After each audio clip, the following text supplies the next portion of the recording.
Η πλατεία Κοτζιά, επισήμως γνωστή ως Πλατεία Εθνικής Αντιστάσεως, είναι πλατεία του ιστορικού κέντρου της Αθήνας μεταξύ της οδού Αθηνάς και της οδού Αιώλου, στο μέσον της διαδρομής μεταξύ της πλατείας Ομονίας και Μοναστηρακίου.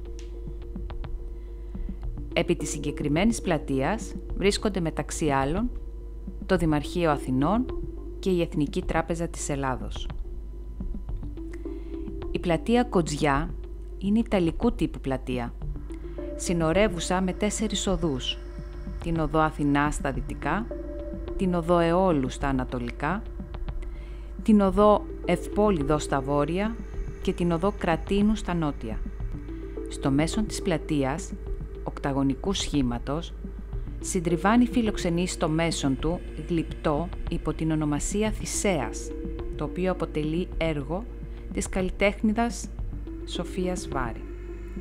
Επί της πλατείας βρίσκονται αριθμός επίσημων κτηρίων, μεταξύ των οποίων το Δημαρχιακό Μέγαρο των Αθηνών στα δυτικά, η Εθνική Τράπεζα στα ανατολικά, καθώς και το Μέγαρο Μελά στα νότια. Το Δημαρχείο Αθηνών είναι νεοκλασικό κτίριο στην Αθήνα, το οποίο στεγάζει τις υπηρεσίες του Δήμου Αθηναίων. Το κτίριο κατασκευάστηκε την περίοδο 1872-1874 σε σχέδιο Παναγιώτη Κάλκου. Το κτίριο ήταν αρχικά διόροφο, όμως την περίοδο 1935-1937 κατασκευάστηκε και τρίτος όροφος. Το Δημαρχείο είναι κτισμένο σε αυστηρό νεοκλασικό ρυθμό, εμπνευσμένο από τα παλαιά ανάκτορα Σημερινή Βουλή και τη Βαρβάκιο Σχολή. Το κτίριο αρχικά ήταν διόροφο, κεραμόσκεπο, όμως στη συνέχεια προσθέθηκε και τρίτος όροφος.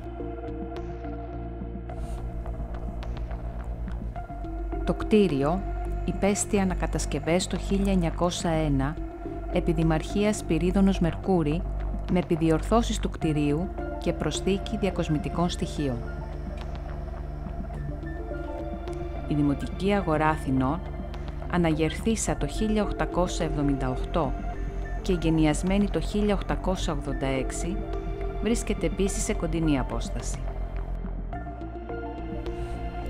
Το κτίριο διαμορφώνεται συμμετρικά. Η είσοδος γίνεται μέσω μαρμάρινου πρόπυλου δωρικού ρυθμού και μαρμάρινη κορνίζα. Οι εξωτερικές επιφάνειες του ισογείου είναι επενδυμένες με μαρμάρινες πλάκες και στα ανοίγματα υπάρχουν διακοσμητικές σιδεριές. Οι όροφοι χωρίζονται με γύσο.